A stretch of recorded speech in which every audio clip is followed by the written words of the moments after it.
Sí.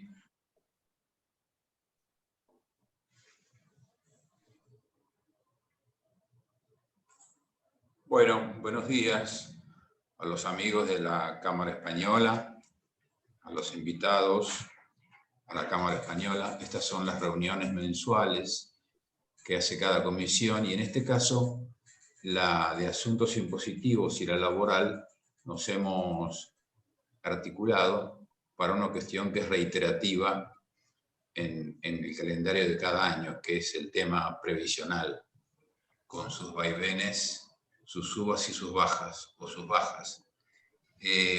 Nos acompaña entonces como directora de la Comisión de Asuntos Impositivos, Adriana Priano. Adriana Priano es socia de SMS, que es San Martín Suárez y Asociados, y es la palabra más destacada que hemos conocido en materia impositiva, como digo, vinculada en este caso con la cuestión previsional, que es casi central, casi nodal para comprender el fondo de la cuestión. Y bueno, y nuestro integrante y participante de la Comisión Laboral, Guillermo Segón, que siempre nos mantiene al día con mucho optimismo, pero sin dejar de señalar los problemas que se vienen, porque esto es nuevamente un nudo difícil de desatar. En este caso, el fax que han recibido indica a qué nos vamos a referir. Como siempre, nuestro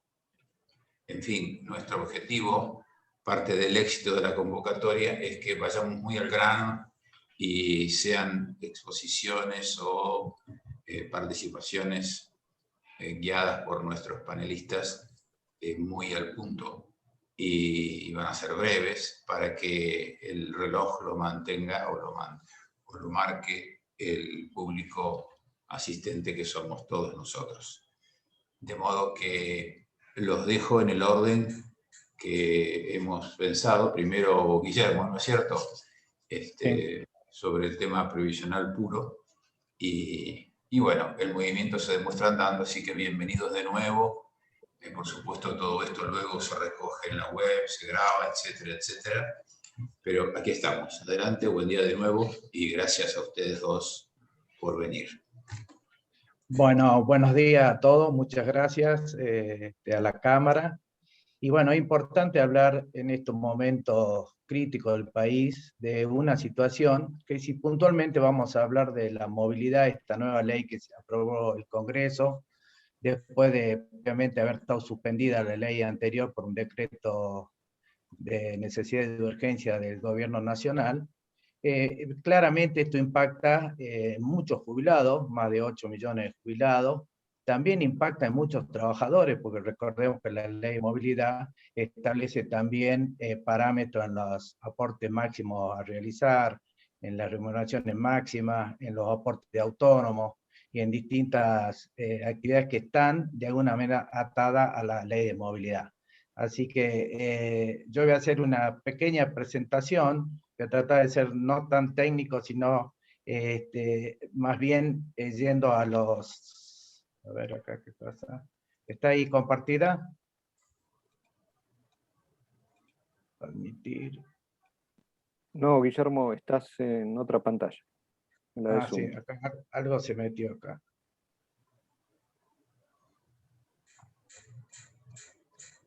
A ver qué pasó acá. A ver, espérate. ¿Qué pasó? ¿Ahí estoy? Ahí estás. Ahí va. Ahí te vemos a vos nada más.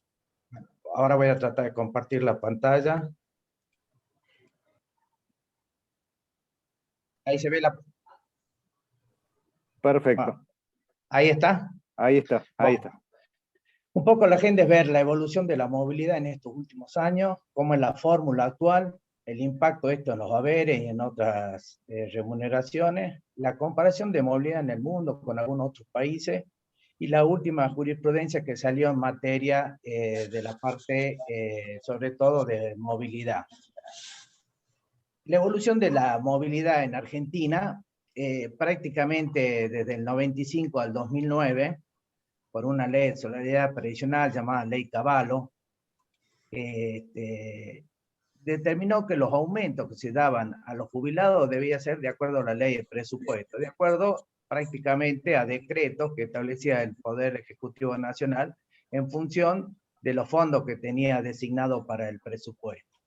¿Qué pasó en Argentina? Desde la ley de convertibilidad del año 92 hasta prácticamente 2001, en el país, por la ley de convertibilidad, no hubo aumento a los jubilados, pero tampoco hubo inflación. Es decir, que en ese periodo, realmente, hoy uno lo ve hacia atrás y es casi imposible pensar que prácticamente en 10 años no exista inflación en Argentina, pero en ese momento las jubilaciones mantuvieron su poder adquisitivo. El problema surge a partir del 2002, cuando salimos de la convertibilidad, y ahí sí empieza de vuelta el flagelo de este país, que es la inflación, y esto impacta, por supuesto, tanto en los salarios como en la jubilación. A partir del 2002, prácticamente hasta el 2006, prácticamente no hubo aumentos para los jubilados, pero sí hubo una inflación muy importante, casi del 82%. Y los jubilados solo recibieron un 10% de aumento en ese periodo. Eso es uno de los impactos más importantes en la movilidad de los jubilados, ya que hay una pérdida casi del 60% del poder adquisitivo de nuestros jubilados en ese tiempo. Ahí empieza entonces el famoso fallo de la justicia, el caso Badaro, donde de alguna manera le exige al Poder Ejecutivo y al Congreso de la Nación que regulen una ley de movilidad, ya que los haberes habían perdido un gran poder adquisitivo. Y le ordena, en el caso Badaro, que le actualicen el haber al prácticamente un 60% más. De ahí vino todas las cataratas de juicios y de muchos jubilados que ganaron con el caso Badaro. Ahora, terminado en el 2009 y un poco por exigencia de la Corte, el Poder Ejecutivo saca la primera ley de movilidad, ya como ley con una fórmula específica, que fue en el 2009. Esta primera ley de movilidad trajo de alguna manera una tranquilidad a los jubilados que ya no dependían de la disposición discrecional del Poder Ejecutivo de turno de dar un aumento o no a los jubilados. Lo bueno de esta nueva ley de movilidad que ya establecía los meses que tenía que aumentar el Poder Ejecutivo a los jubilados y estableció una fórmula para determinar cuánto iban a aumentar a los jubilados. La primera fórmula, recordemos que en el 2009, cuando tuvieron que sacar esta fórmula, había mucha discusión con el cálculo de la inflación, porque el INDEC no calculaba la inflación a valores reales, había inflación por el INDEC, por consultoras privadas, había una disparidad de criterio en cuanto al INDEC. Por lo tanto, en la fórmula se intentó no poner la inflación, sino que se creó ahí una fórmula que era 50% del salario, incremento de salario, y el 50% de la recaudación tributaria que tenía el ANSES. Y esta fórmula establecía un tope anual.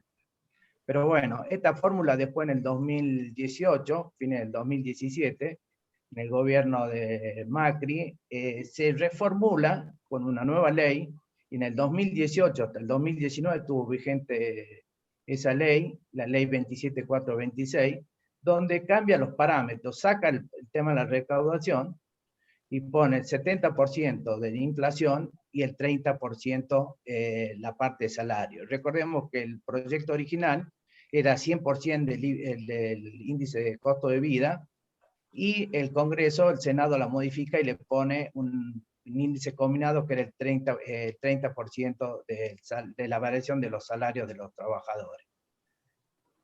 De ahí seguimos ya en el 2020, el año pasado, cuando el gobierno nacional, a través de un decreto de necesidad y urgencia, suspende esta ley que ya había tenido aumento a los jubilados del 2008 al 2019 y del 2009 al 2017. Años habían perdido a los jubilados, todos los años de recesión, y los años donde había crecimiento, los jubilados habían ganado un poco, algunos puntos digamos, a la inflación. Es decir, que el poder más o menos de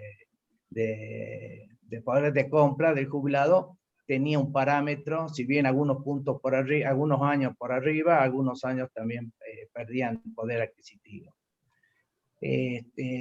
Esta nueva ley establece ya incorporar la inflación como novedoso en el país a los efectos de aumentar la jubilación. ¿Por qué? Porque los jubilados en realidad lo que quieren es mantener su poder de compra y no había mejor índice que el índice de costo de vida.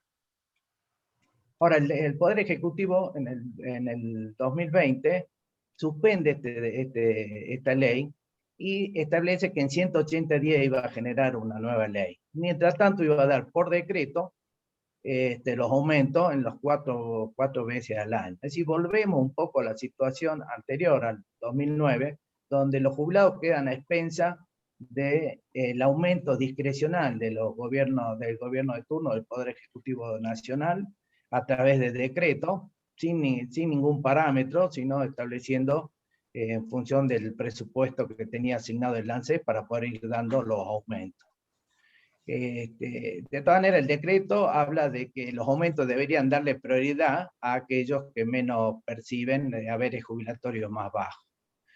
Y así salen los primeros aumentos del decreto de marzo del 2020, con un porcentaje fijo para todas las jubilaciones, y después un porcentaje mensual. Eso se hizo en marzo. Esto impactó mejorando la situación de los jubilados de haberes mínimos, pero impactó en las jubilaciones mayores de la mínima, bajando su poder adquisitivo. Después vamos a ver algunos gráficos para que tengan una idea de cuánto impactó esto en los jubilados. Después de este decreto salió en el 2021, este año, la ley 20.609, donde vuelve ya a reimplementar, si bien el decreto le daba 180 días, como pasa en este país, nunca se cumplen los plazos, se volvió a prorrogar por 180 días más, es decir que prácticamente los jubilados tuvieron un año con decretos, aumentos por decreto. Recién en marzo de este año sale el primer aumento para los jubilados por la nueva ley de movilidad aprobada por el Congreso, ley 27.609, que es a la que nos vamos a hacer, la que voy a tratar de hacer referencia en esta charla. Acá se vuelve a cambiar el criterio y prácticamente se vuelve a la ley del 2009. Recordemos que se establecía la variación de la jubilación en función del 50% de la variación del salario, una fórmula que estaba comprendida el 50% por variación del salario y el 50% de la recaudación tributaria de ANSES, con también un tope anual. Ahora sí, vamos a ir directamente ya a la fórmula de la movilidad actual, donde habla del 50% de la variación de la recaudación tributaria de ANSES por beneficio. Es decir, aparte de mirar la variación de recaudación tributaria, recordemos que el ANSES tiene dos ingresos, fundamentalmente los más importantes, que es la recaudación propia de ANSES, que es aporte y contribuciones, y como con eso el ANSES es deficitario, se le impusieron algunos impuestos para ayudar a este déficit que tiene el ANSES con que es la recaudación tributaria. Si solamente acá se ve aquellos impuestos que han sido derivados para el ANSES, que tenían otra finalidad, pero en función del déficit de ANSES, el Estado Nacional tuvo que financiar al sistema con derivación de impuestos que tenían otra finalidad para el sistema de ANSES. Y encima de esto se analiza por la cantidad de beneficiarios, es decir, la cantidad de beneficiarios que se van incrementando en ANSES. Se compara trimestre idéntico de años consecutivos para sacar realmente la variación. Y la segunda parte de la fórmula tiene el 50% de la variación salarial que resulte más alta entre las medidas por el INDEC y el Ministerio. Acá hay dos índices, Uno que saca el INDEC, que están incluidos todos los salarios de los trabajadores formales y los informales, y por otro lado el del Ministerio de Trabajo de la Nación, que es el RIPTE, que ahí solamente se toma la remuneración promedio de todos los trabajadores formales que aportan al SIPA, al Sistema Previsional Argentino. Aparte de la ley, en su principio era semestral, porque la ley inicial del 2009 eran aumentos semestrales, pero ahí el gobierno a último momento tuvo que cambiar, y el Congreso modificó esto, en vez de ser semestral, los aumentos pasaron a ser trimestrales.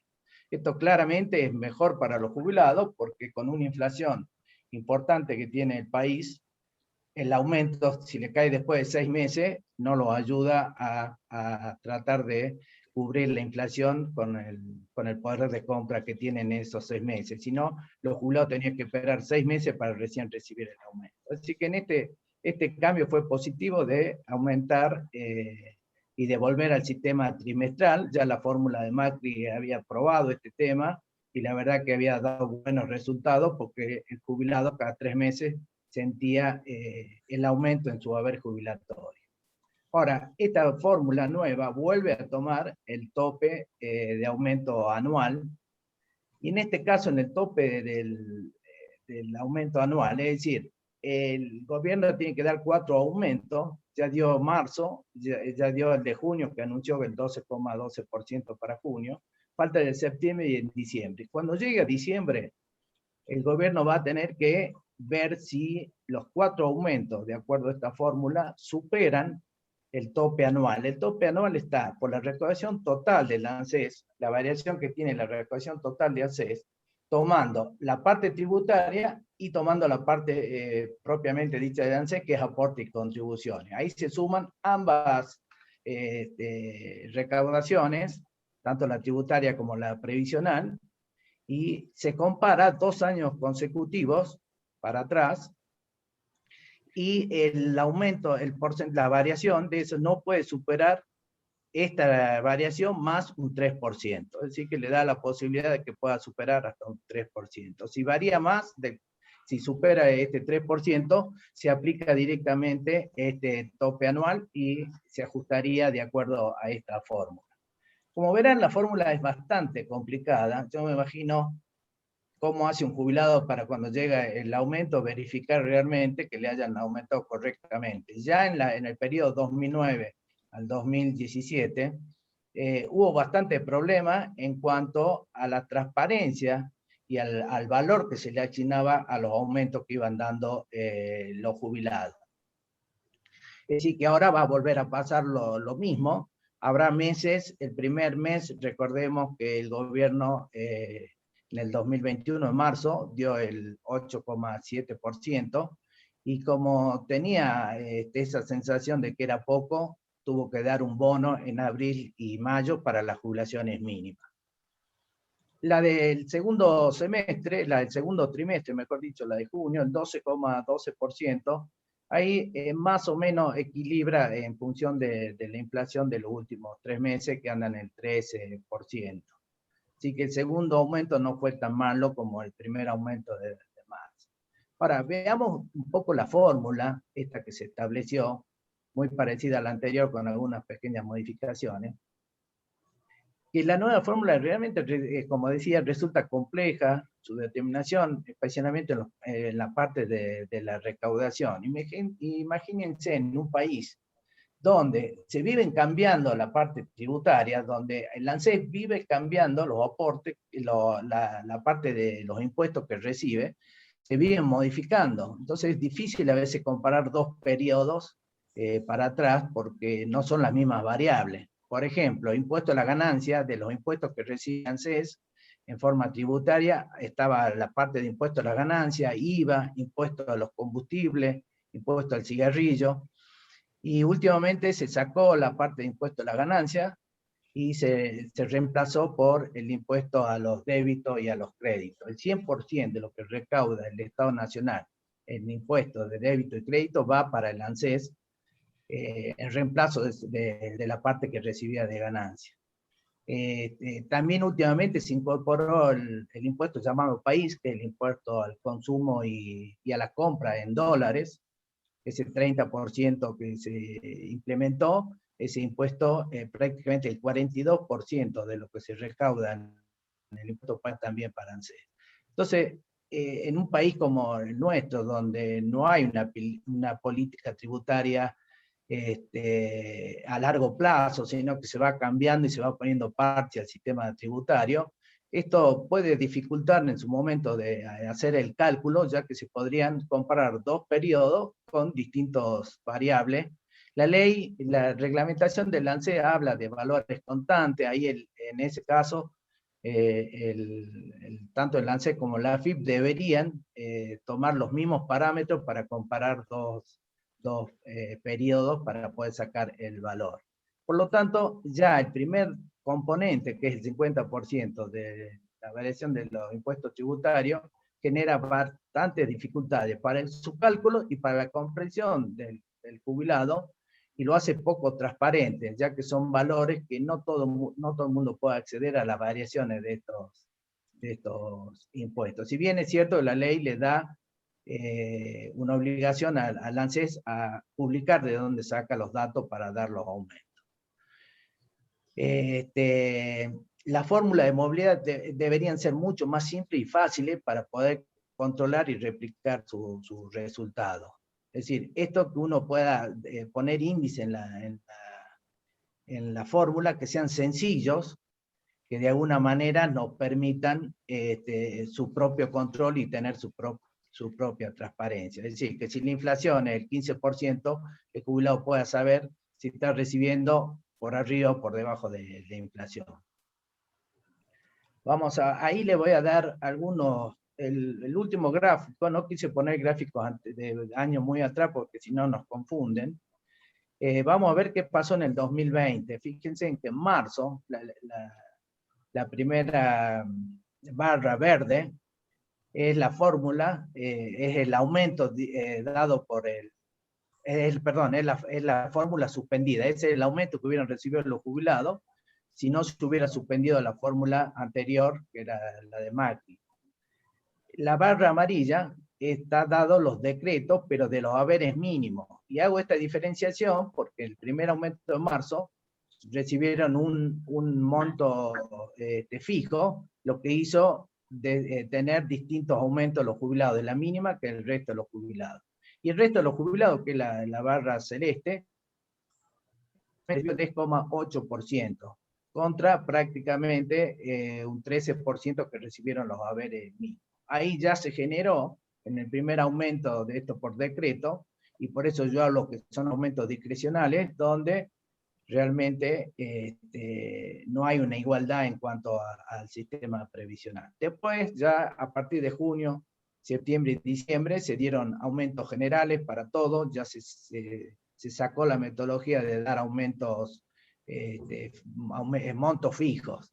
Y ahí ya vemos que en todos los casos, la ley suspendida de la fórmula siempre daba mayor que tanto los haberes mínimos como los haberes superiores al mínimo.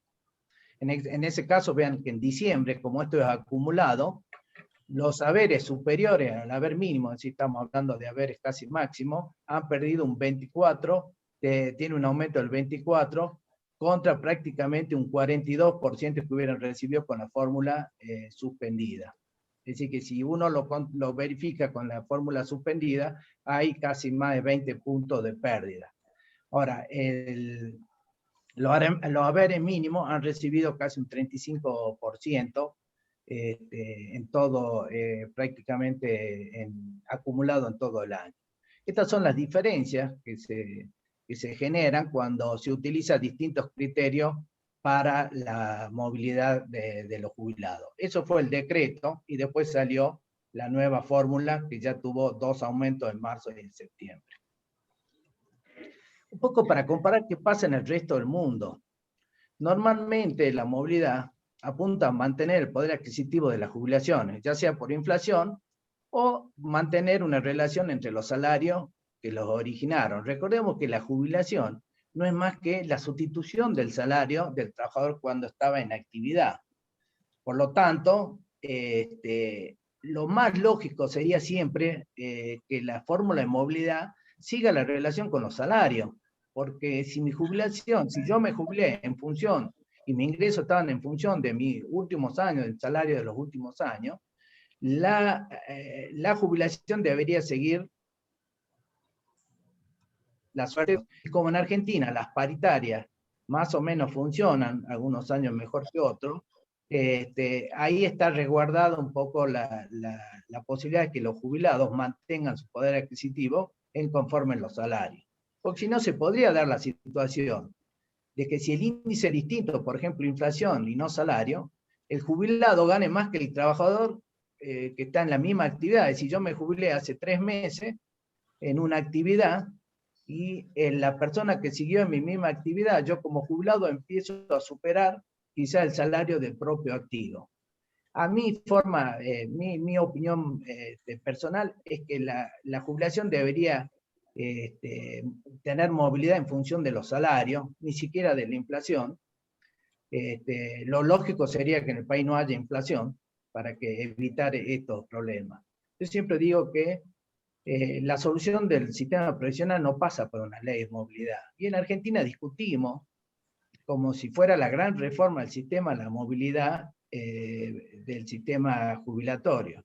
¿Y por qué? Porque a los gobiernos en realidad lo que le impacta en el presupuesto nacional es lo que gasta en seguridad social. Entonces, en momentos como estos, de crisis, más sumado a la pandemia, pero ya había pasado también a Macri, ¿se borró ahí o no? ¿No? ¿Hola? En los gobiernos anteriores, los problemas que tienen es cómo bajan el déficit fiscal, y el déficit fiscal mayoritariamente está... hago una pregunta, ¿desapareció la presentación? Saliste de la pantalla, sí. Ah, sí, sí, porque no la veía yo. Perdón. Algo pasó ahí. Ya vuelvo. Bueno, estamos entonces ahí, y haciendo una comparación con algunos otros países, vemos que yo saqué un informe que había de la OCDE, que es la Organización para la Comparación del Desarrollo Económico, donde hay 36 países, la mayoría países europeos, Estados Unidos, Canadá, porque era un dato que tenía para ver más o menos la movilidad en otros países. 15 de 23 países de la OCDE, 15 usan inflación, 3 usan salario y 5 usan una combinación de inflación y salario. Esto un poco para tener una referencia. Ahora, claramente en otros países el sistema previsional no tiene problema con la movilidad, porque no tienen problema con la inflación. La mayoría de los países ya han solucionado el tema de la inflación. Y salvo Argentina y algún otro país, todavía seguimos con este tema que no se puede solucionar. Para ir a un país más cercano y no ir a tanto a los países europeos, Perú tiene 3-4% de inflación. Imagínense que a un jubilado la movilidad no le preocupa tanto cuando la inflación es solamente 3-4% anual. Ahora, cuando tenés una inflación del 40 o del 50% anual, claramente se puede afectar mucho el poder adquisitivo de acuerdo a una ley de movilidad. Con esto yo creo que una muestra de lo que está pasando en el mundo. En el mundo se discute las reformas previsionales, pero no por la ley de movilidad. Se discute lo que se llama movilidad desparamétrica, es decir, cuánto tiene que cotizar un trabajador para acceder a la jubilación y para hacerlo sustentable el sistema. Si en vez de 30 deben subir a 40 o 45 años de aporte, y un poco también la edad, la suba de la edad jubilatoria, y el tema de las contribuciones, cuánto debe contribuir el empleador y cuánto debe contribuir el empleado. Entonces, eso es lo que está pasando en el mundo. Ahora, si vemos esto, ¿cuál es el gasto en protección social? En general, en otros países se llama la seguridad social, lo que nosotros llamamos jubilación, pensiones no contributivas, todos los beneficios que paga ANSES, ¿qué peso tiene sobre el total de gasto social de cada país? Esto es un poco para ver el peso que tiene en Argentina y sobre todo en Brasil. Casi el 80% del sistema de seguridad social se lleva en total del gasto social. Es decir, prácticamente Argentina y Brasil hacen un esfuerzo muy grande en el sistema previsional y se lleva casi todo el gasto social. Ahora vemos el resto de los países que los sistemas previsionales no tienen tanta importancia dentro del gasto social. Es cierto que Argentina tiene un buen parámetro que es el de cobertura del sistema de seguridad social, prácticamente de los mayores de 65 años, el 10% de las personas tienen un beneficio previsional. No pasa así en los países como Perú, Chile, Bolivia o México, donde vemos que solamente pueden acceder al sistema previsional aquellos que han construido el sistema. Bueno, Argentina hizo una apuesta que no es mala, pero siempre y cuando sea sustentable y tengamos los fondos necesarios para poder hacer sustentable un sistema de previsional con esa cobertura, prácticamente una de las mayores de los países, y no solo de Latinoamérica, sino del resto del mundo, es decir, un 90% de tasa de cobertura previsional es una apuesta muy grande que se hizo en este país. Ahora veamos, eso era en función un poco el impacto que tiene sobre el gasto social. Ahora veamos el número del sistema previsional argentino, qué es lo que pasa. Tenemos cantidad de prestaciones, me parece, no montos, sino cantidad de prestaciones, porque ya los montos son billones de pesos. El beneficio contributivo, lo que se llama jubilaciones con aporte, aquellos trabajadores que han aportado tanto como autónomos en relaciones de dependencia y han llegado con 30 años de aporte al sistema, hay 3.600.000 jubilados y pensionados dentro del sistema contributivo. Yo trabajé muchos años en ANSES y en los años 80, 90, y el stock de jubilados entre 3.2, 3.6 de jubilados dentro del sistema contributivo. El stock no variaba mucho, es decir, que el impacto de aumento de jubilaciones entre los que fallecían y los nuevos jubilados se mantenía más o menos el stock.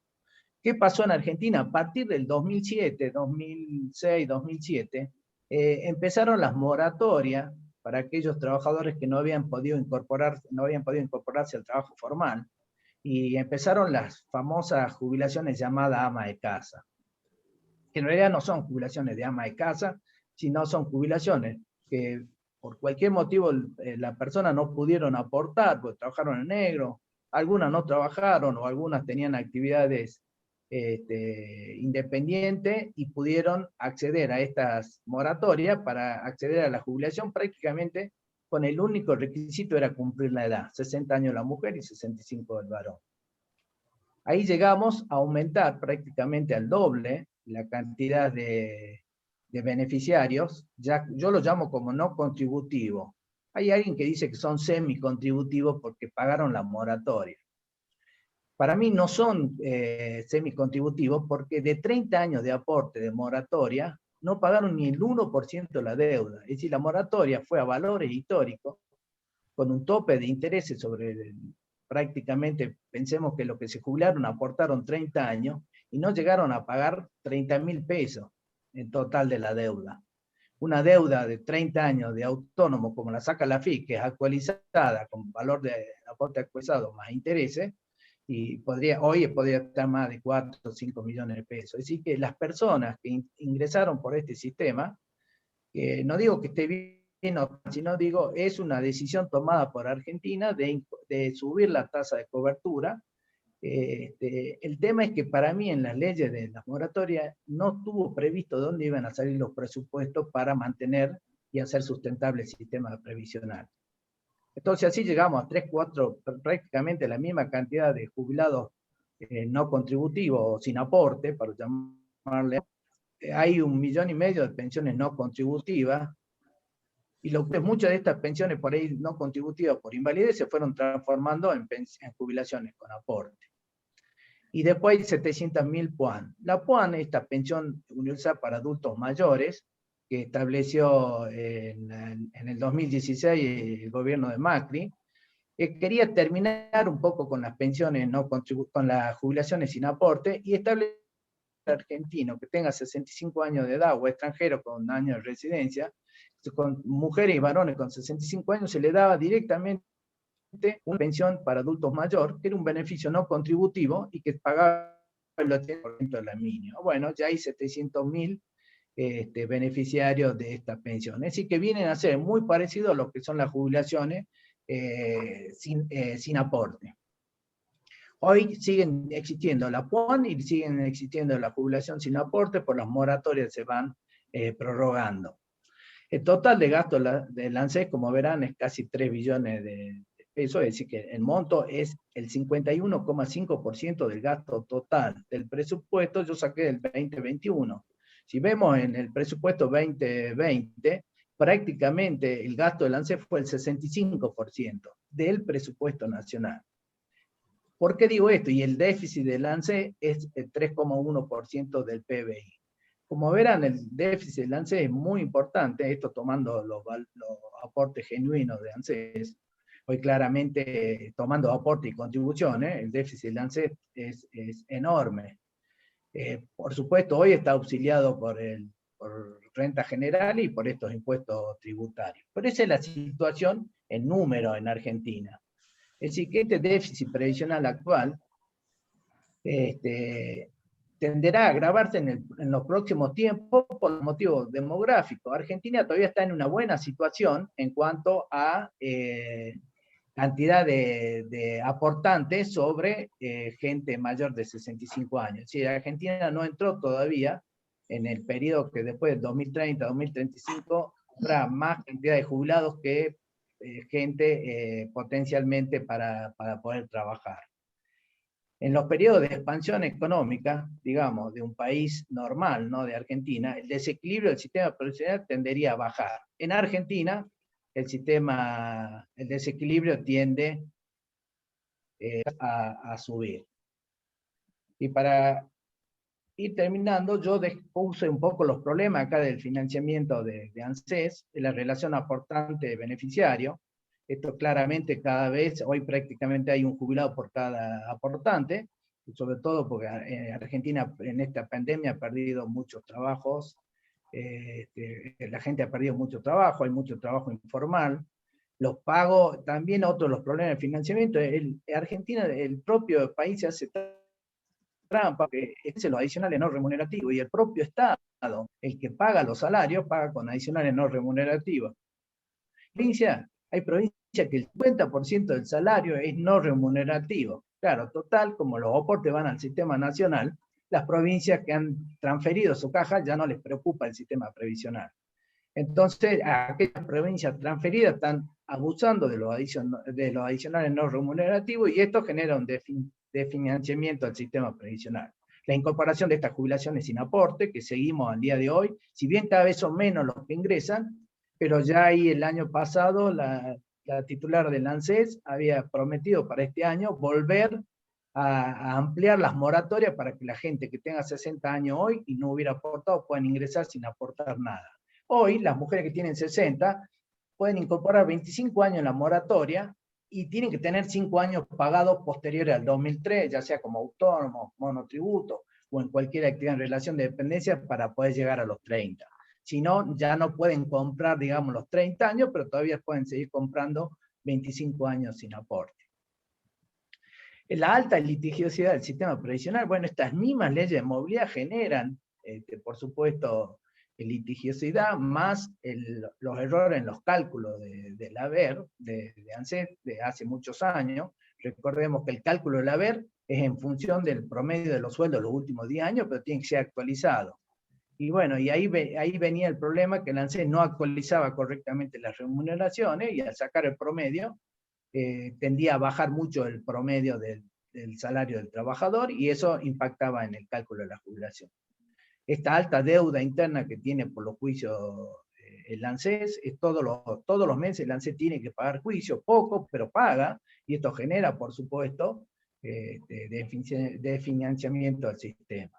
La profunda caída de la recaudación del ANSES, la recaudación de ANSES ha caído, y sobre todo por efecto también de la pandemia, y por supuesto con una suba del gasto real de la jubilación. Es decir, que estamos en el peor de los mundos en el sistema previsional, y bueno, hay que hacer algo no son quizás en los momentos de estos son complicados, pero habrá que pensar qué vamos a hacer con este sistema previsional. En cuanto a los fallos de la última, y con esto ya voy terminando, con el fallo los últimos fallos de la justicia, quería mencionar solamente 3 que hacen a la ley de movilidad. El primer fallo que declara inconstitucional el DNU, que establece los aumentos por decreto y suspende la ley de movilidad, salió favorable en Paraná. El segundo fallo de la Cámara Federal de Salta, en este caso, si bien no declaró la inconstitucionalidad, resolvió que hasta tanto el Congreso sancione una nueva ley de movilidad, los aumentos por decreto no podían ser inferiores a lo fijado en la ley de alquileres. No sé de dónde sacó acá el juzgado la ley de alquileres como referencia, en vez de haber puesto la ley anterior de movilidad, bueno, puso una ley vigente que es la ley de alquileres, que de todas maneras es bastante similar al 50% del salario y 50% de inflación.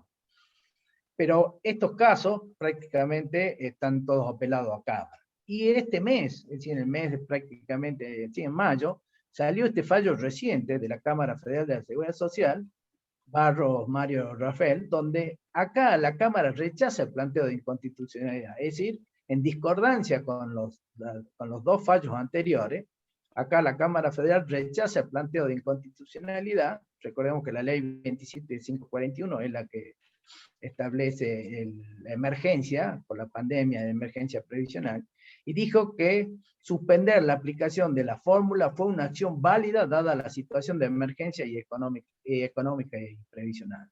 Es decir, que este fallo tira por abajo el tema de recuperar ese poder adquisitivo perdido de algunos jubilados por la ley. Vamos a ver qué dice la Corte. Claramente todo esto lo va a tener que definir la Corte.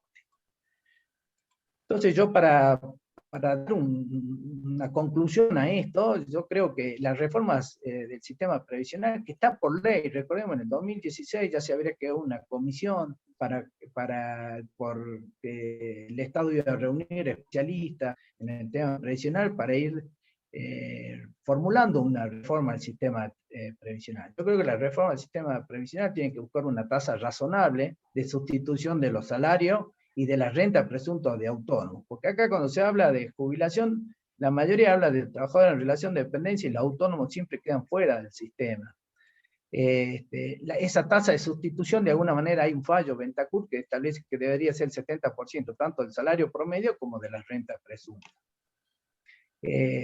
Nosotros en eso, la idea era hacerle llegar a la Cámara para de alguna manera una recomendación al gobierno a través del ministerio que corresponda para que modifique la parte de autónomos. Los autónomos tienen este problema que primero no les promedian los últimos 10, sino les promedian las categorías aportadas en los 30 o 40 años que hayan aportado. Es decir, mientras más periodo tomo, más riesgo, sobre todo en un país de inflación, es que el promedio baje. Y las rentas hoy están totalmente despreciadas. Hoy una renta, la categoría máxima que tiene un autónomo está en 50.000 pesos. Es decir, quien paga más de 16.000 pesos de aportes previsionales, que es la categoría quinta de autónomo, cuando se va a jubilar, le toman como si hubiera cobrado un sueldo de 50.000 pesos. Entonces imagínense, si de 50.000 pesos le tenemos que sacar el 70% o un 60% de lo que es la tasa de sustitución, ese jubilado apenas supera la mínima, cuando hace un esfuerzo muy importante porque está aportando prácticamente 16.000 pesos. Acá lo que hay que cambiar es la alícuota que tiene el trabajador autónomo. El autónomo hoy está pagando el 27, casi el 32%, pero de previsionales el 27% de esa renta presunta lo pagan aporte. Y los trabajadores en relación de dependencia, el propio trabajador paga el 11%. Es decir que acá la recomendación es bajar la alícuota para que puedan subir un poco la renta presunta. Porque si el gobierno tuviera que subir la renta presunta y le saca a 100.000 pesos, supongamos, hoy el salario tope está en 200.000, imagínense si sobre 200.000 el trabajador autónomo tendría que pagar casi el 30% de esos 200.000 de aportes jubilatorios mensuales. Se haría impagable prácticamente, y hoy existe una informalidad, o no una informalidad, sino importante los trabajadores autónomos, porque no hay incentivo para que paguen los autónomos. Después ordenar y establecer la edad de los regímenes diferenciales. Todavía en Argentina sigue esto de regímenes, porque tiene que haber regímenes diferenciales, pero los decretos son muy viejos, el ministerio debería actualizar y poner un orden en los regímenes, a qué edad se deben jubilar los que trabajan en tareas riesgosas o insalubres. Y ordenar las movilidades de las leyes especiales. Resulta que en Argentina un montón de regímenes especiales, docentes secundarios, docentes universitarios. Por ejemplo, los empleados de Luis Fuerza, los que están dentro del sindicato de Luis Fuerza, tienen un convenio con ANSES, tienen una movilidad especial. Salen de la ley de movilidad que hablamos recién para tener especial. Entonces, cada vez que el ANSES da un aumento, tiene que explicar. Lo de la ley de movilidad es para jubilados del sistema general, después vienen los docentes, después vienen los docentes universitarios, lo de Luis Fuerza, y hay algún otro régimen especial que no se me está pasando, pero hay como 5 o 6 regímenes especiales y después el régimen común. Cada uno tiene una ley de movilidad distinta. Yo creo que se debe unificar. Una vez que yo soy jubilado, si me jubilé en un régimen especial, tendré una tasa de sustitución especial, pero después la suerte de cómo me van aumentando la jubilación tiene que ser para todos igual. Y como última propuesta, lo que yo decía es modificar el cálculo de haber de los autónomos y monotributistas, haciendo un sistema que permita, que premie, mejor dicho, el esfuerzo contributivo. Es decir, el autónomo que paga en categorías mayores, que puede haber categorías optativas como había en otros momentos, pueda percibir una jubilación mayor. Y que en vez de tomar el promedio de las rentas de los últimos 30 años o 40 años que aportó, se le tome los últimos 10 o los últimos 15 años para sacar un poco que su salario, que su jubilación sea de alguna manera consistente con los aportes que hizo en los últimos años antes de jubilarse. O en algunos casos se puede hablar de los 10 mejores años de la carrera, no necesariamente los últimos 10 años son los mejores aportes que tiene hoy un trabajador. Pero esto debería contemplar la reforma previsional, y de esto en el país no se habla. Porque no le interesa a los gobiernos actuales solucionar el tema previsional, porque bueno, el tema inflacionario y el impacto que tiene cualquier modificación en el sistema previsional, ya vimos lo que representa el presupuesto nacional. Y hoy el problema que tiene el país es el déficit, y muchos de los impuestos que deberían reformarse, como mucho se habla de sacar el impuesto al crédito y al débito, eso afectaría directamente al sistema previsional y habría que buscar otro aumento. Es decir, que el desafío ahora es equilibrar la finanza y la seguridad social. Aumentar la edad jubilatoria no es la única solución, por ahí se habla de que una reforma se aumente la edad. Argentina tiene una edad bastante alta para la jubilación comparado con otros países. Yo creo que es mejorar y equilibrar la fuerza de la seguridad social. Para eso tendremos que pasar por una reforma laboral, tributaria, bastante complicada. Una economía más productiva con empleo en blanco haría sustentable el sistema, y la seguridad social deberían ser políticas públicas, no deberían cambiar por cada gobierno. Acá la ley de movilidad es increíble. Creo que en 10 años lo hemos cambiado 3 o 4 veces. Esto no pasa en países donde las políticas públicas son fijas y tienden a largo plazo. Los sistemas de seguridad social son a largo plazo.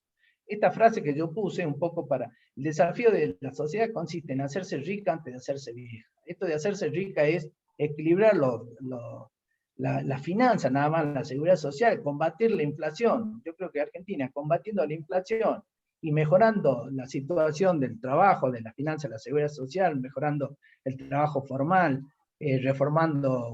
haciendo una reforma laboral más elástica y no tan fija como tiene hoy actualmente el país, mejoraría mucho. Y esto, cuando hablo de hacerse rica, hablo nada más que de equilibrar y tener un presupuesto normal, digamos, de cualquier país.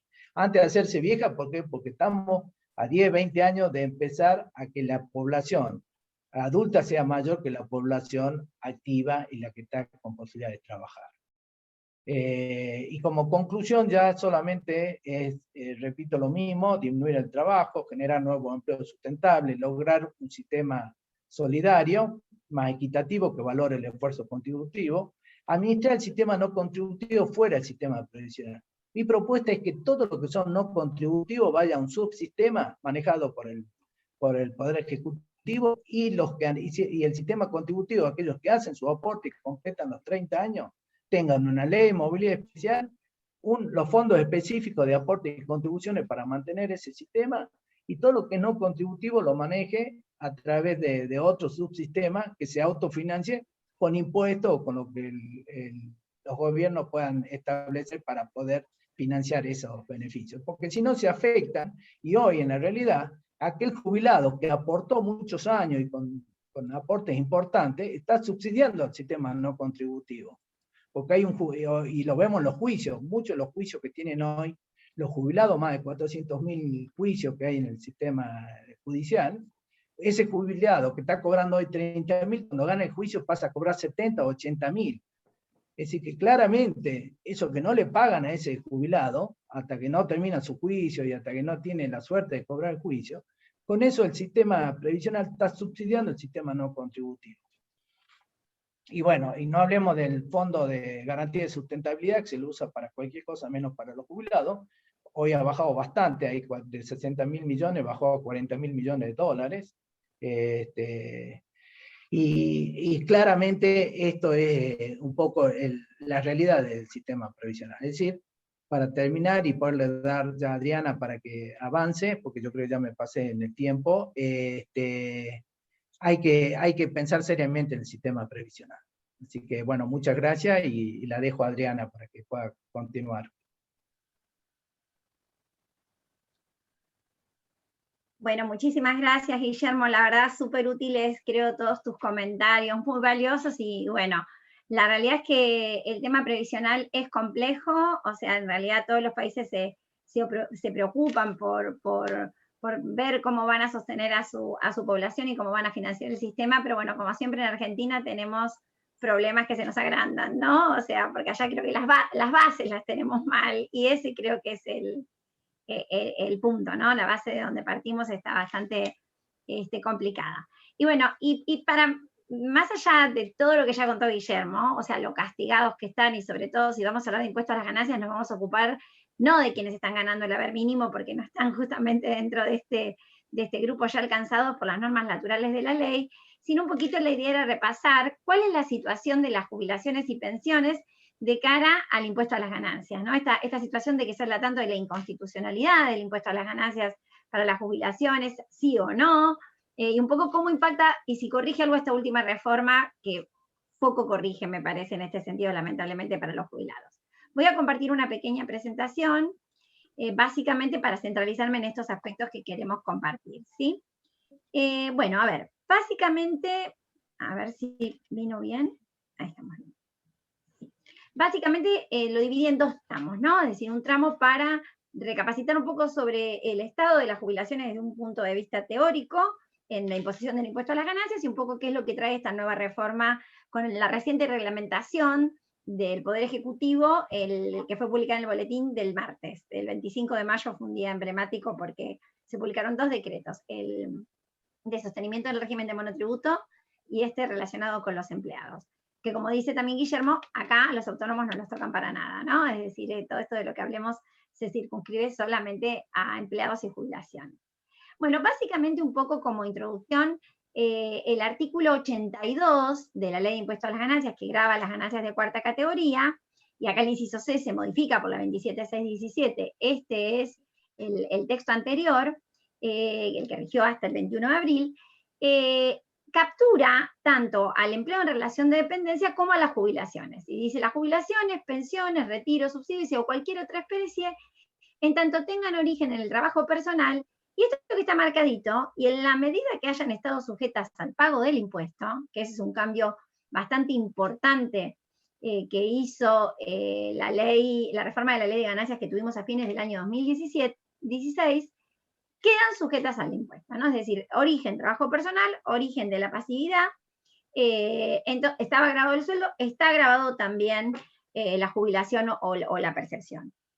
Y también quedan alcanzados los ingresos que provienen de los aportes no deducibles a regímenes de ahorro previsional. Es decir, todos nosotros, cuando vemos que no podemos con el sistema privado, y las empresas también, como también beneficio a su personal, suelen hacer seguros de retiro con fines jubilatorios en empresas de seguro de retiro privado, también hay algunas que apuntan a fideicomisos privados, y demás para mejorar el grado de trabajo, de la calidad de vida de sus trabajadores el día que se jubilen.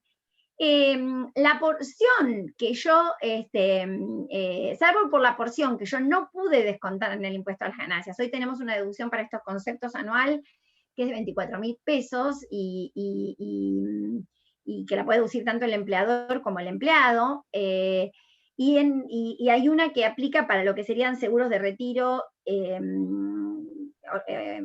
llevados adelante por estas compañías claramente de seguros de retiro, como por ejemplo Orígenes, pero también abarca a los seguros de vida que cubren riesgo de muerte e inclusive que cubren riesgo de vida con capitalización, o sea, tengo un mínimo de deducción cuando yo pago y aporto a estos seguros tanto para el empleado como para la empresa. Los de seguro de retiro para la empresa sí tienen un poquito una deducción, la verdad, bastante magra, que son de 630 y pico de pesos por empleado, y en realidad no colabora mucho en este sentido con el sistema. Pero lo importante que quiero decir acá es que salvo las sumas que yo no pude deducir, cuando me lo llevo yo tengo que pagar impuesto a las ganancias por el cobro de este seguro de retiro, ¿sí? Es decir que, bueno, hay que también tener en cuenta que ese ahorro que yo estoy haciendo, en parte, el día de mañana me va a quedar grabado, ¿no? No la parte que no pude deducir. Eso sí es importante porque si mi aporte es superior, esa parte me va a quedar liberada y es importante. Bueno, desde antes de esta reforma de la 27.346, que fue la reforma del 16, en la Corte se inclinó por la constitucionalidad del artículo 79. Y hoy también sigue siendo constitucional el gravar las jubilaciones, y vamos a ver un poquitito qué cambia o qué es lo que ha dicho la jurisprudencia un poquito más reciente.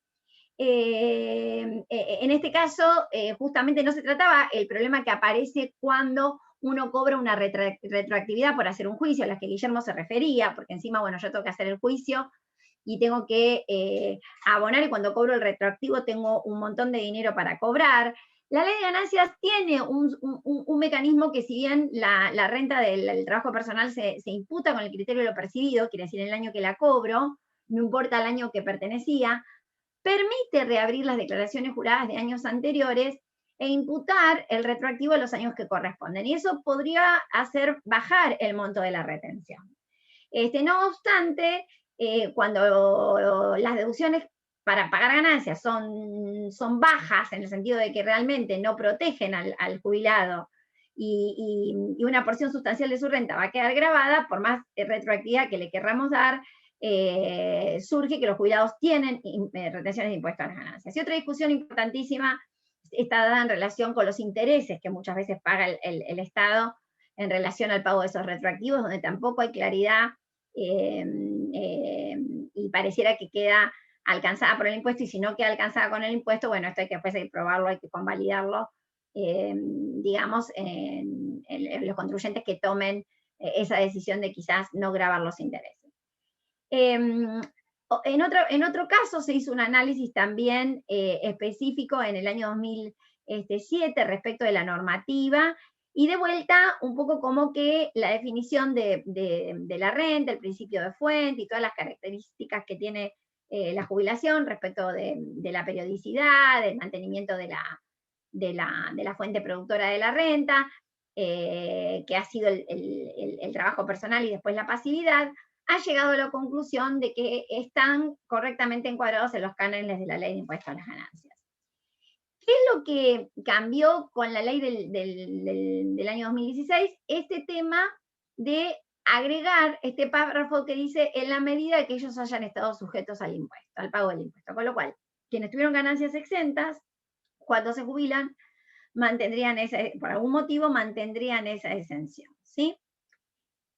En el año 2016 creo que se pierde una oportunidad, vamos a ver que la jurisprudencia de la Corte posterior le da un mandato al Congreso, que por supuesto no cumple, así como dice Guillermo, que el Congreso debería haber dictado distintas normas tendientes a solucionar estos problemas. Acá con ganancias pasa lo mismo, porque crean un mínimo especial para los jubilados. Y entrada nos pusimos contentos, dijimos, bueno, buenísimo, entonces los jubilados que van a tener un mínimo, una deducción especial que va a ser equivalente a 6 veces el monto de los saberes mínimos garantizados, van a estar bárbaros, un montón de jubilados van a dejar de pagar impuestos a las ganancias. La respuesta es negativa, porque cuando llegamos esto a la práctica, rige que para los casos en donde solo obtengan beneficios de jubilación o pensión, y no se encuentren obligados a pagar bienes personales, salvo en el caso de la vivienda única.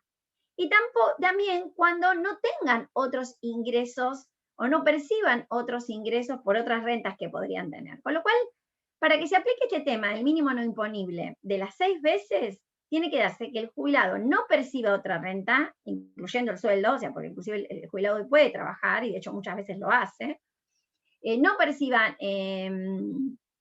sueldos, no perciba ningún otro tipo de renta, y a su vez, supongamos que no perciba sueldos y no tiene ningún otro tipo de renta, no resulte sujeto del impuesto sobre los bienes personales, ¿no? Salvo el caso de la vivienda única. Hoy la vivienda única tiene una exención de 18 millones de pesos, con lo cual es posible que, bueno, encontrarnos a lo mejor con un jubilado que lo único que hace es percibir jubilaciones, no paga bienes personales, y en ese caso sí se le aplicaría esta deducción especial de 6 veces los saberes mínimos garantizados, que están establecidos en la ley, en el artículo 125 de la ley 24.241. Ahora bien, sería el salario mínimo vital y móvil. Ahora bien, ¿qué es lo que pasa entonces con alguien que es jubilado y tiene sueldo? Bueno, justamente esta simultaneidad de beneficios ya no le otorga, le quita al jubilado la posibilidad de tomar el mínimo específico de jubilaciones y pensiones. Por eso digo, lo que esta ley intentó hacer en su momento, en definitiva en la práctica, resulta para un conjunto de contribuyentes mínimo. Cuando solo hay exclusivamente beneficios de jubilación, se aplica este mínimo especial. Si la única renta que se recibe en la jubilación del ANSES, el ANSES es el agente pagador en forma exclusiva, este actúa como agente de retención y tiene que tomar este mínimo especial para jubilaciones y pensiones. Y lo que ocurre es que cuando a veces hay un sueldo en relación de dependencia que es más bajo, y a lo mejor la jubilación es más alta, si el empleado no le informa al ANSES las rentas que están teniendo por otro empleo, el ANSES deja de retener. Y después esta persona jubilada, cuando va a hacer su declaración jurada personal, se encuentra con que tiene que pagar impuestos a las ganancias. El régimen de retención de impuestos a las ganancias hace que o el ANSES o el empleador, de los dos, el que paga la mayor renta, sea el sujeto obligado a retener. Cuando es el empleador, es más sencillo, porque cuando es el empleador, el jubilado le informa sus rentas y el empleador tiene que retener por ambas rentas, y ya sabe que al tener sueldo, el jubilado no tiene el beneficio de esta deducción especial incrementada. En cambio, el ANSES no lo sabe si el jubilado específicamente no lo informa, ¿sí? Aun cuando tendría medios. Por esto quiero resaltar de que muchas veces jubilaciones no llevan las retenciones en el momento, pero no quiere decir que necesariamente eso esté bien cuando conviven otras rentas para ese jubilado. Estas son las deducciones, y acá lo más inteligente quizás hubiera sido que esta reforma nueva que tuvimos hubiese aprovechado para poner una nueva deducción específica para el caso de los jubilados, que contemple las cuestiones que ahora vamos a ver en su momento, sentaron precedentes de la Corte Suprema de Justicia de la Nación. Una pena, no lo hizo, sigue repitiendo el mismo error, y van a producirse los mismos resultados que se produjeron hasta ahora con el tema de este tema de las 8 veces, de estas 6 veces, que ahora vamos a ver que se incrementan a 8 veces, pero como en muchos casos resultan inaplicables, en la práctica no produce los efectos deseados. Estas deducciones son las naturales, ya sabemos que están divididas en zona patagónica, es decir que una persona, supongamos que no tiene ni cónyuge ni hijos, que tiene ganancias imponibles de 167.678, más 804.856, esa suma que da en el año alrededor de 970.000 pesos anuales, netos de descuentos, ya resultan imponibles en el impuesto a las ganancias, ¿sí? Es decir que no es un mínimo tan alto, considerando que hoy en día estamos hablando de una retribución menor a 100.000 pesos mensuales, menor a 100.000 pesos mensuales. Ahora vamos a ver qué pasa con el tema de los 150.000 pesos, pero ya por naturaleza, si tomo estos 167 que están acá y tomo estos 804, vemos que una gran parte de jubilados y de empleados hoy en día pagan impuesto a las ganancias con haberes inferiores a 100.000 pesos mensuales. Y esa es la situación que tenemos hoy. Entonces, en vez de dar una situación coherente o en vez de dar una situación para los empleados y tratar a los jubilados por otro lado, se mete a todo el mundo en la misma bolsa y se da el mismo tratamiento. Acá, simplemente para que lo tengan como dato, una aclaración, una ID de la Dirección General Impositiva en consultas frecuentes, donde especifica justamente que no aplica esta deducción incrementada cuando se perciben o obtengan ingresos de distinta naturaleza, ni para quienes pagan bienes personales. Y justamente, ¿por qué decimos esto? Porque en este caso, en esta sentencia de la Corte de marzo del 19, que fue emblemática, García María Isabel, la Corte recuerda todo el alcance de los principios de igualdad, de razonabilidad que existen en materia tributaria.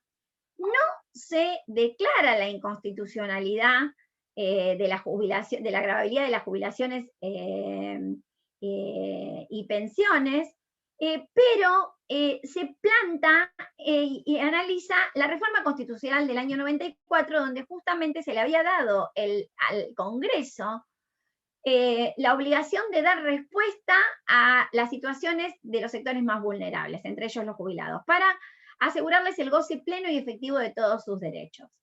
Y de ahí es donde esta mirada humanística que tendría que tener el Congreso y que no la tiene, la mayor parte del tribunal opina que el sistema tributario no puede desentenderte de esa situación. Y analizando el caso particular de esta jubilada, resuelve que no puede retenerse impuesto a las ganancias. O sea, no dice que el artículo es inconstitucional, que por las condiciones particulares que tiene esta jubilada, no puede retenerse impuesto a las ganancias, y le ordena al Congreso nuevamente que dicte una ley que exima las jubilaciones de este impuesto, cosa que naturalmente el Congreso no hace, ni tampoco pone deducciones especiales coherentes en el ordenamiento para que los jubilados no queden alcanzados por el impuesto, o si lo quedan alcanzados, queden con una gravabilidad que sea más acorde a respetar esos principios constitucionales que decíamos antes.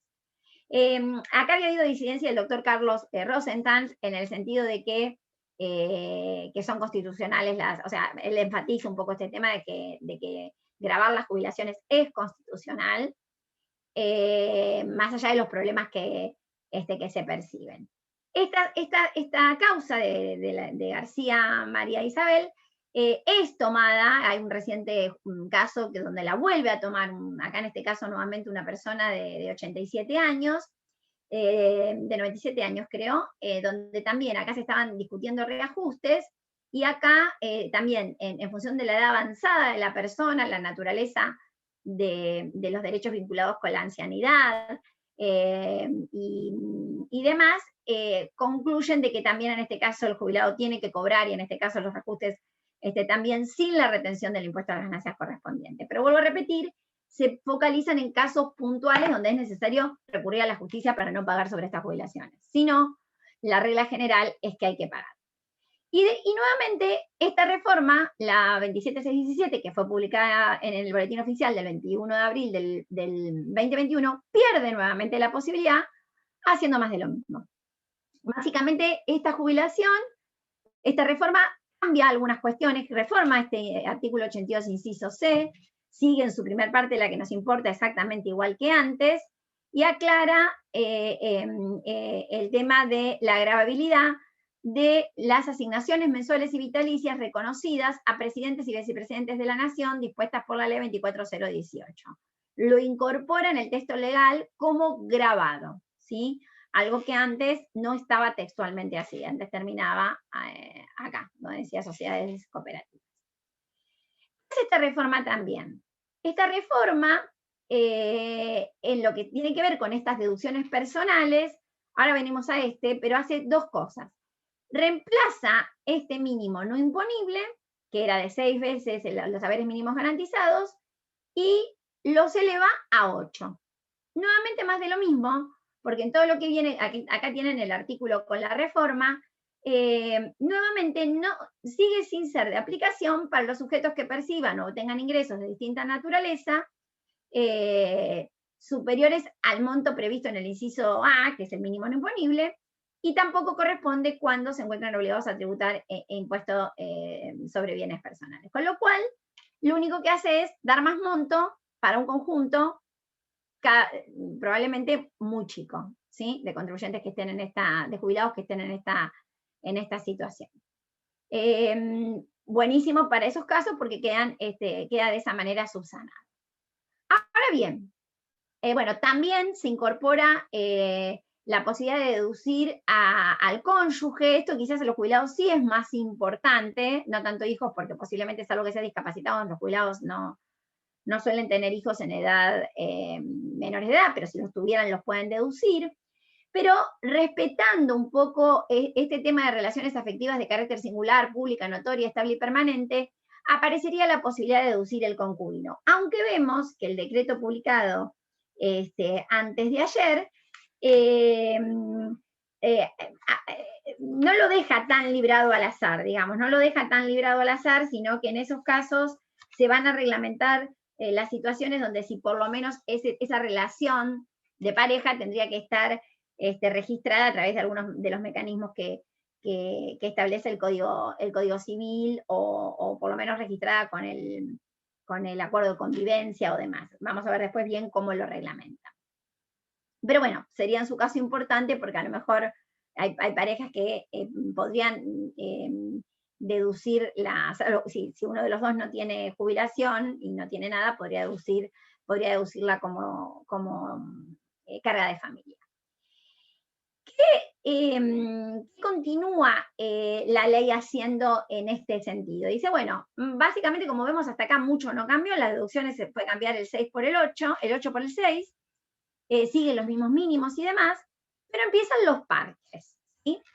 Primero, estos dos son específicos, acá son exenciones que específicamente son nuevas y se ponen. Dicen, bueno, vamos a tener de ciertos conceptos de productividad, fallo de caja, cuando las personas cobren bonos por performance y demás, van a tener una deducción, no van a quedar grabados, acá no es una deducción, no van a quedar grabados, pero con un tope que equivale al 40% del mínimo no imponible. De vuelta, no quiere decir de que todo el bono por productividad me va a quedar exento, sino una pequeña parte. Es como tener un 40% más de mínimo no imponible. Recordemos que el mínimo no imponible que habíamos visto acá no es mucho.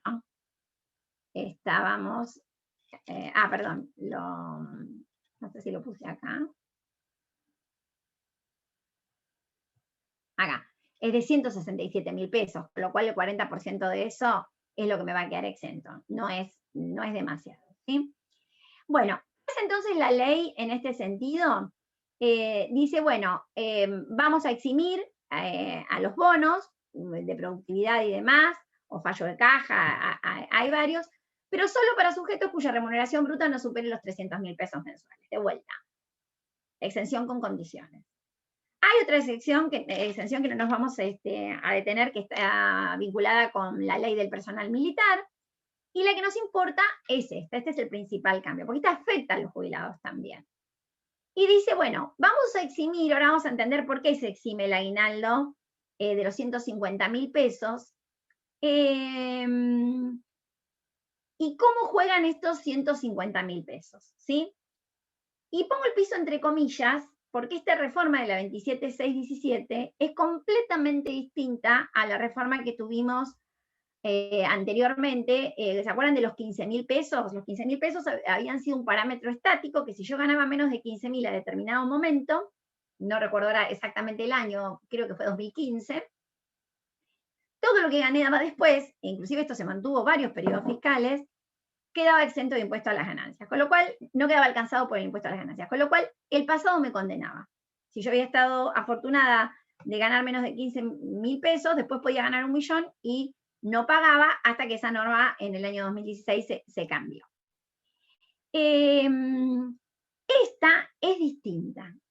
Y esta apunta a que de verdad quienes tienen sueldos brutos de hasta 150.000 mensuales tengan derecho a una deducción especial incrementada de manera que la ganancia imponible sea cero. Es decir, en vez de esa suma que yo les mostraba de los 167 más los 800 y pico que me da ese valor a partir del cual un empleado ya empieza a pagar ganancias, hay que elevarlo para contrarrestar. Y como no quieren que pase que el que gana 151 gane menos que el que gana 150, se le faculta al Poder Ejecutivo para que los sueldos brutos de hasta 173.000 pesos mensuales tengan una escala de deducciones progresivas, de manera de que el impacto entre la entrada y la salida no sea muy nocivo, no sea muy complejo. Y por supuesto el Poder Ejecutivo en el reglamento lo que hace también es delegar esta función en la AFIP. Pero lo que nos queremos detener acá es en entender un poquito cuáles van a ser efectivamente los empleados y los jubilados beneficiados con esta nueva ley, que ya es ley y que ya está en vigencia desde el 21 de abril. Bueno, en principio, como decíamos, el considerando del decreto publicado antes de ayer dice, bueno, acá lo importante es promover una carga tributaria de ganancias que no neutralice los beneficios derivados de la política económica y salarial tendiente a sostener el poder adquisitivo de los trabajadores. La verdad que yo creo que estos 150.000 pronto van a quedar bajos, y más allá de la posibilidad del Poder Ejecutivo de elevación, porque el Poder Ejecutivo tiene posibilidad de elevarlos, nuevamente van a capturar al nivel más bajo, digamos, de salarios de la sociedad, y el resto va a quedar alcanzado. Y acá sí creo que es importante un poco las exenciones que hablen. Voy a avanzar a uno que me importa más, que es porque fíjense que en primer lugar, para definir el conjunto, tenemos que ver cómo llegó esa remuneración de 150.000 pesos. Y ahí dicen de que me tiene que considerar todo lo que cobra la persona, sea exento, grabado o no grabado por el impuesto. Lo único que no se toma es el aguinaldo. Aguinaldo que no se toma para el encuadre, y aguinaldo que si después naturalmente yo estoy por debajo de esos 150.000 me queda exento. Este es el entendimiento de por qué queda exento el aguinaldo. Para decir, bueno, si de verdad el empleado no ganó más de 150.000, porque ahí para definir ese parámetro de 150.000 el aguinaldo no lo tenga en cuenta, que no sea que después cuando se le pone el aguinaldo le quede grabado. Entonces dice, bueno, los que estén en el conjunto de sujetos que ganan menos de 150.000 brutos mensuales, por todo concepto, grabado y no grabado, en ese caso van a poder tener esta deducción especial incrementada que les va a neutralizar el impuesto a las ganancias. Pero fíjense que el decreto, ahí no se entendía, dice, bueno, ¿qué pasa si el empleado gana 130 y el mes que viene gana 160? Hasta 130 le quedó exento y después no, o sea, digamos, se produce como una especie de caos en hacer un cálculo así, donde a partir de unos determinados meses no me retienen y después me tienen que pasar a retener. Y va a haber mucha gente que está en estos límites de los 150.000 pesos. Y acá se establece que esa exención solo resulta de aplicación en la medida que el promedio de la remuneración bruta mensual o haber bruto mensual por todo concepto, como decían antes, grabados, no grabados y exentos, no supere los montos establecidos. Quiere decir que, y la extensión naturalmente del SAC está en relación con los 150.000, o sea, va a ser el 50% de esos 150.000. Con lo cual, en el año tengo que llegar a ese promedio inferior a 150.000 pesos. Y cuando me aplica para todo el año, a mi entender. Vamos a ver cómo la AFIP dispone las retenciones y demás, pero para mí esto es una cuestión de entro o salgo, ¿sí? O entré o salí, o me quedo totalmente afuera o ya me quedé en el régimen. No voy a tener el año con exenciones partidas de los meses en que gane menos y los meses que gane más. ¿Me explico? Me parece que va a haber una situación donde el empleador tendrá que hacer la cuenta acumulada a ver si ese empleado no se pasa de los 150.000 brutos mensuales ponderados, buenísimo, no va a tener retenciones, se elevará la deducción especial. Pero si se pasa, aplicará las escalas progresivas que van a existir entre 150 y 173, y las generales que se mantienen invariables para los que ganan más de 173.000 pesos. Y este mismo ejercicio lo tendrá que hacer el ANSES también. Acá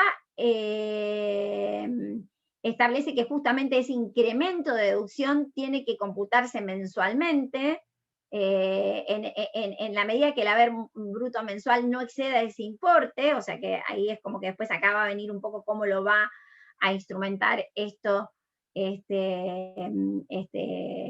la AFIP, justamente hablan de que también se tiene que considerar el promedio de la remuneración, porque este promedio de la remuneración que viene acumulando el empleado va a ser importante y determinante de que se aplique esta deducción específica, ¿sí? Y como siempre, a la AFIP se le delegan las posibilidades de la implementación de este beneficio y las pautas que tiene que utilizar el agente de retención, el ANSES también como agente de retención, para liquidar este impuesto. Y lo novedoso del decreto, para finalizar, es que responsabiliza, ya el agente de retención es responsable. Todas las empresas de la Cámara siempre están preocupadas porque dicen, no puedo retener mal el impuesto a las ganancias porque yo soy solidariamente responsable con el contribuyente, con el empleado. Y eso ya es así porque está en la ley 11.683. Sin embargo, sorpresivamente, el decreto lo enfatiza. Es importante recordar que de acuerdo a la ley base, de acuerdo a la 11.683, las multas por omisión de retención de impuestos a las ganancias quedan condonadas cuando la empresa, si retuvo mal, lo ajusta y deposita la retención correspondiente, o también cuando el empleado presenta su declaración jurada y paga el impuesto. Y ahí las multas por omisión de retener ya no se aplican si se demuestra que el empleado pagó el impuesto. Esto viene también del cambio que tuvimos en la ley 11.683 oportunamente, ¿no? Demostrado que el sujeto que tenía que ser retenido pagó su impuesto, ya a la agente de retención no le cabe responsabilidad. Pero fíjense que fuera de lo que podría ser una situación de exención de la multa o de exhibición de la multa, no siempre el empleado va a pagar el impuesto que le corresponde, ¿no?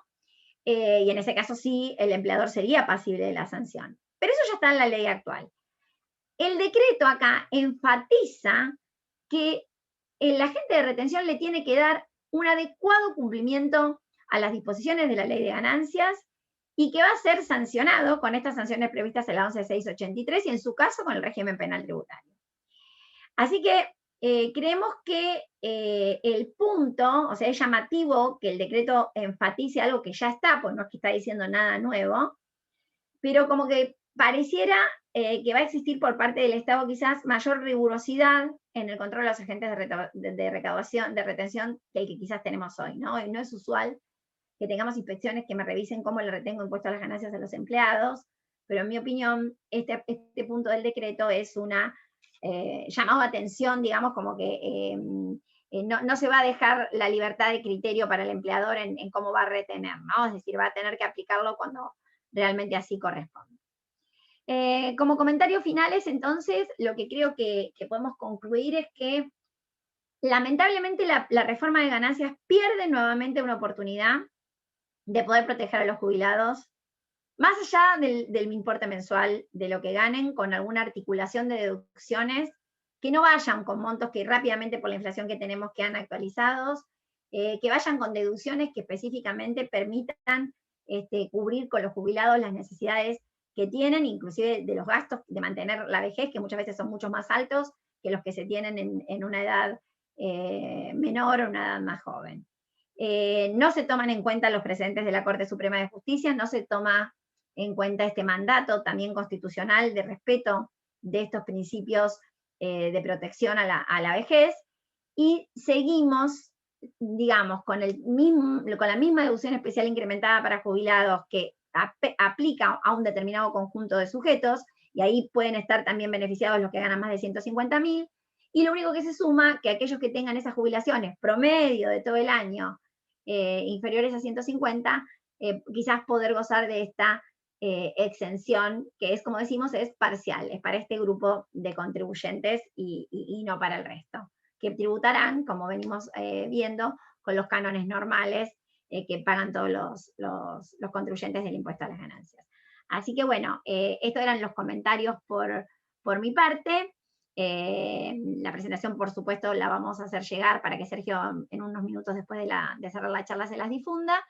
agradezco a Sergio, agradezco a la Comisión de Asuntos Legales por invitarme a compartir esto, y de hecho quedo a disposición de ustedes para cuando la reglamentación esté más clara, de hacer algo más específico para los empleadores en función de cómo van a tener que actuar como agentes de retención con todo este marco tan novedoso. Así que, bueno, estoy acá a disposición para las consultas que sean necesarias, junto con Guillermo y Gustavo, que tenía un compromiso